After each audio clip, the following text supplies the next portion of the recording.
अस्सलाम वालेकुम। आप उसामा गाजी यूट्यूब चैनल देख रहे हैं। मरीम साहबा ने एक और ट्वीट की और एक दफ़ा फिर पकड़ी गई। वो इस तरह से कि उन्होंने एक ट्वीट की और मैं दोहरा देता हूँ। उन्होंने कहा कि इनके मकरूह चेहरे और एहतसाब की हकीकत, एहतसाब तो अब इनका होगा इंशाअल्लाह। अब असल में इन्होंने खबर के साथ ये ट्वीट की है कि जिसमें बताया जा रहा है कि नैब ने रकम देनी थी एक कंपनी को, उसके ज़िम्मे वाजिब अदा थी, और बरतानिया की हाई कोर्ट ने अब असासे मुंजमद कर दिए हैं और तकरीबन 4.5 अरब रुपए का हर्जाना है जो नैब को भरना है।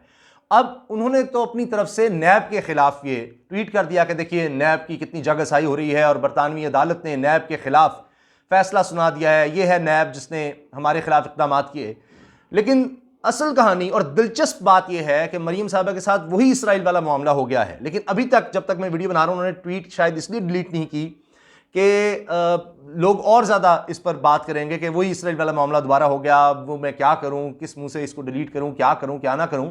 तो शायद लोगों को समझ ही ना आए क्या है क्या नहीं। चलें, गोलमोल सी बात है। लेकिन मैं आपको बड़ी ज़बरदस्त बात बताने वाला हूं, हकीकत आप इसको चेक भी कीजिए, क्योंकि अब ये तफसीलात सामने आ रही हैं कि ये मरियम नवाज साहिबा के वालिद साहब नवाज शरीफ के हवाले से ही ये सारा मामला हुआ है।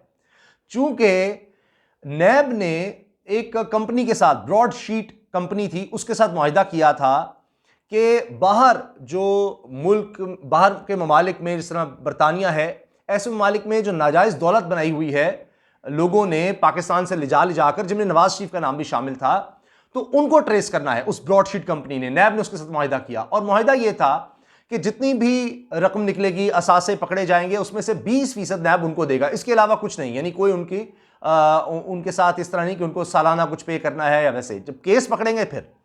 अब हुआ यह कि मुशर्रफ दौर में 2003 में खत्म हो गया ये मुआहिदा, और उसकी वजह यह थी कि मुशर्रफ ने नवाज शरीफ के साथ डील कर ली। अब जब नवाज शरीफ के साथ डील कर ली और उनके केसेस बंद कर दिए, तो उसके बाद जब इनको पता लगा इस कंपनी को, तो इन्होंने कहा कि जनाब हम तो अपना काम कर रहे थे, नवाज शरीफ के एवन फील्ड और ये सारे फ्लैट्स, बल्कि अब तो ये कहा जा रहा है कि जो JIT बनी और जो चीज़ें उसमें सामने आई उसमें भी महारत है। ब्रॉडशीट ये कह रही है कि उसमें भी हमने बहुत काम किया था और हम बहुत आगे चले गए थे, तो हमने अपना काम किया। और नवाज शरीफ का मेन केस, यानी उसको बुनियाद बनाकर कि जी परवेज़ मुशर्रफ दौर में नवाज शरीफ से डील की गई और उस चक्कर में जो है उससे पहले हमारा जो मुआहिदा ख़त्म कर दिया गया और ख़ुद तो इन्होंने डील कर ली। जबकि ये खुद से डील कैसे कर सकते थे नवाज शरीफ से, जब हमारे साथ ये मुआहिदा था कि हमने पकड़ के ये एसेट्स देने हैं, और उन्हीं एसेट्स के हवाले से मुशर्रफ दौर में डील हो गई। तो अब मरियम साहबा ने ट्वीट तो ये कर दिया, लेकिन ये सारा जो हर्जाना हो रहा है इसी वजह से हो रहा है कि नवाज शरीफ और मुशर्रफ के दरमियान जो डील हो गई थी, अगर वो डील ना होती और इस कंपनी के साथ मुआहदा चलता रहता, तो शायद आज ये 4.5 अरब रुपए का हर्जाना पाकिस्तान पर, नैब पर ना होता।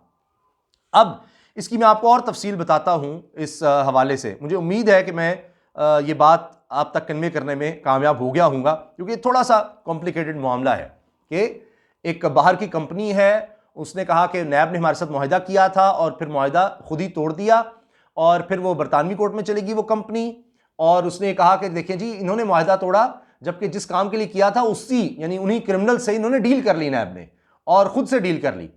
तो हमें उसमें कुछ नहीं मिला, या हमें या शामिल होना चाहिए था, या हमने उस बेस पर काफ़ी काम कर लिया था, और आगे चल के उसी पे केसेस भी बने। तो ये मामला है जिसकी वजह से बरतानवी अदालत ने उस कंपनी के हक में फैसला सुना दिया, और अब जो आखिरी तारीख थी 31 दिसंबर तक हर्जाना देने की, उस तक हर्जाना नहीं पाकिस्तान दे सका। तो उसके बाद अब यह हुआ है कि पाकिस्तान के नैब के हाई कमीशन के वहाँ पर जो असासे थे वो मुंजमद कर दिए गए हैं। अब ये पाकिस्तान हाई कमीशन लंदन ने गुज़श्ता हफ्ते इस चीज़ का इकरार भी कर लिया है कि ये नेशनल अकाउंटेबिलिटी ब्यूरो जो है, इसके ख़िलाफ़ ये केस का फ़ैसला हो गया है, और हाई कोर्ट, यूनाइटेड किंगडम के हाई कोर्ट ने 2 crore 87 lakh dollars Pakistan high commission के अकाउंट से लेने का कहा है, और कि जी ये नॉन पेमेंट हुई है तो ये अब नैब के जितने भी ये असासे वगैरह हैं ये मुंजमद कर दिए जाए, बल्कि वो पैसे वहाँ से निकाल कर जो अकाउंट्स में हैं वो दिए जाएं इस कंपनी को। अब हाई कमीशन ने ये चीज़ कंफर्म भी कर दी है, और 31 दिसंबर आखिरी तारीख थी हर्जाना देने की। ये ब्रॉडशीट LLC कंपनी है और ये रजिस्टर हुई थी आइल ऑफ मैन में परवेज़ मुशर्रफ के दौर में, और फिर उस वक्त की हुकूमत ने जब नया नया नैब फिर बनाया था तो उसमें यही था कि फॉरेन एसेट्स हैं वो किस तरह लिए गए, किस पैसों से लिए गए, नाजायज़ पैसों से लिए गए, इसका खोज लगाना है, इसका सुराग लगाना है और फिर उस कंपनी को उसमें से हिस्सा दे दिया जाएगा 20% का। अच्छा, अब फिर ये मुकदमा हो गया और 2 करोड़ 20 लाख डॉलर हर्जाने का हुआ। लेकिन बाद में फिर जाहिर है कि इसमें जो खर्चा आया उस कंपनी का वो भी शामिल हो गया। इसमें फिर हर दिन के लिहाज से सूद भी लिया जा रहा है $4,758 फी दिन का। तो इस तरह से अब ये फिर बढ़ता चला गया। अच्छा, ये जो केस हुआ है पाकिस्तान के खिलाफ, एक तरह से नैब के खिलाफ, अब इसमें एक और ट्विस्ट भी है। वो ये कि नैब ने एक मुआहिदा किया था और $50 लाख इसी मामले में दिए भी थे एक शख्स को, जेम्स को, लेकिन मुबीना तौर पर भी उसने खुदकुशी कर ली थी। 2008 में शायद उसको पे किए थे और 2011 में उसने खुदकुशी कर ली। लेकिन जो पीछे कंपनी थी, जो असल कंपनी थी, उसने दावा किया कि वो मजाज ही नहीं था इस सारे काम का। अब आप देखिए कि ये ब्रॉडशीट सर्विसेज को ख़त्म किया गया 2003 में, नैब ने ख़त्म कर दिया। कंपनी कहती है कि जी कंपनी को पता लगा, अब कंपनी जो अदालत में बताया उसने कहा जी हमें पता लगा कि अकाउंटेबिलिटी बॉडी यानी नैब ने एक डील कर ली है शरीफ्स के साथ और कि उनको इजाज़त दे दी है कि वो अब जलावतनी में ज़िंदगी गुजार सकते हैं और उनके जो केसेस हैं वो बंद कर दिए। अब सारा काम तो हम कर रहे थे और ये केसेस बंद करने की वजह से फिर ये जाकर बरतानवी अदालत में केस हो गए। अब ये सारा मामला 2003 में था जब ये सारी डील हुई। अब आप देखिए कि ये मियां नवाज शरीफ की ही करप्शन की वजह से और उनके केस ना चलाने की वजह से हुआ है। और इस वजह से मैं अर्ज़ कर रहा हूँ कि ये इसराइल वाला मामला हुआ, जिस तरह मरीम ने एक ट्वीट की और उसमें इल्ज़ाम तो लगाना वो चाहती थी कि जी उसमें एक साफ़ी कह रहा है कि जी यहाँ से वफ्द गया है या कोई मुशीर गया है वज़ीर-ए-आज़म इमरान खान का, लेकिन उसमें वो आगे बताता है कि 2 दफ़ा तो वफ्द भेजा नवाज शरीफ ने। तो इसी तरह से फिर उन्होंने डिलीट कर दी बाद में। अब इसी तरह से उन्होंने ट्वीट तो की नैब के खिलाफ, लेकिन हकीकत अगर इसके पीछे जाएँ, इस सारे हरजाने जुर्माने के इस केस के जो नैब के खिलाफ हुआ है, तो असल कहानी पीछे निकलती है नवाज शरीफ साहब के नाजायज़ असासों की और उन्हीं फ्लैट्स की, उन्हीं महल्लात की कि जिनके खिलाफ, जिनके हवाले से उनके खिलाफ फिर फैसला होता है। यानी वो 2003 से ही ये चीज़ें अगर इनको परसू किया जाता तो वो कंपनी कहती है कि ये उस वक्त भी हो सकता था, लेकिन फिर वो डील हो गई और आज फिर इसी तरह से दबाव डाला जा रहा है डील के हवाले से। अब अगर आप मुझे इजाज़त दें तो मैं आपको इसके जल्दी से बता देता हूं कि किस तरह से कैसे कैसे जुर्माना होता रहा। बरतानिया में हाई कोर्ट ने नैब की गैर मुल्की असासा रिकवरी फर्म ब्रॉडशीट LLC को अदम अदायगी के बायस पाकिस्तानी हाई कमीशन को 4.5 अरब रुपए जुर्माना अदा करने का हुक्म दे दिया है। और दफ्तर खारजा के ज़राए कहते हैं कि लंदन की हाई कोर्ट ने बरतानिया में पाकिस्तान के हाई कमीशन से 30 दिसंबर तक रकम की वसूली का हुक्म जारी किया था। अदालती अहकामात की रोशनी में 29 दिसंबर को यूनाइटेड बैंक ने पाकिस्तानी हाई कमिश्नर को खत लिखा जिसमें $2 करोड़ 87 लाख से ज्यादा रकम की वसूली के लिए मामला तलब की गई। बैंक की जानिब से हाई कमीशन को यह भी बताया गया कि 30 दिसंबर तक अदम अदायगी की सूरत में अदालती हुक्म पर अमल दरामद के लिए यक तौर पर यानी यकतरफा तौर पर इस रकम की अकाउंट से अदायगी कर दी जाएगी। लंदन के यूनाइटेड बैंक लिमिटेड में पाकिस्तान हाई कमीशन के नाम से बैंक अकाउंट में नैब के तकरीबन 4.5 अरब रुपए यानी $2 करोड़ 61,53,783 मौजूद हैं। हाई कमीशन ने यूबीएल के chief executive officer Brandon Worth को आगाह किया कि बैंक की रकम की यकतरफा अदायगी बैनुल-अक़वामी क़वानीन की खिलाफवर्जी और मुस्तक़बिल में यूबीएल के साथ ताल्लुक पर भी असरअंदाज होगी। अदालती हुक्म में अदायगी के लिए दी गई मोहलत जुमेरात 31 दिसंबर को खत्म हो चुकी। ताहम दफ्तर खारजा के हुकाम का दावा है कि यह रकम ताहाल अकाउंट से अदा नहीं की गई बल्कि इसे मुंजमद कर दिया गया है। नैब की गफलत और सुस्ती के बायस पाकिस्तान को करोड़ों डॉलर का नुकसान उठा।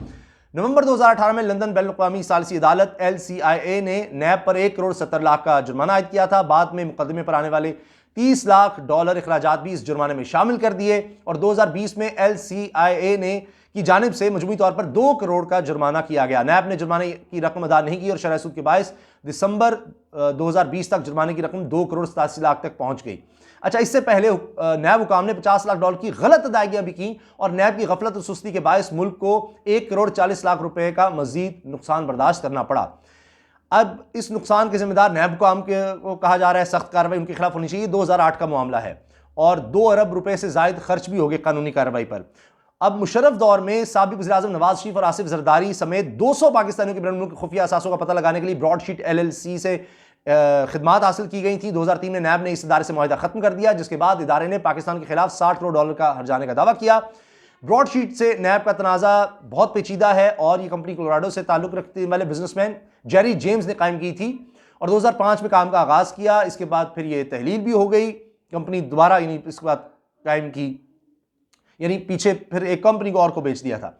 अच्छा, जेम्स ने कोलोराडो में इसी नाम से एक और कंपनी कायम की और 2008 में नैब से $50 लाख की सेटलमेंट की और यह रकम नैब की जानिब से अदा कर दी गई।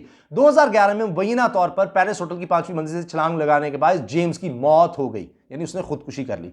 तो ये और बड़ी तफसील है, तो बहरहाल मैं चाह रहा हूँ वीडियो लंबी ना हो कि वो फिर जो पीछे एक और किरदार था उसने खुदकुशी भी कर ली, ये भी इसमें एक अजीब सा ट्विस्ट है।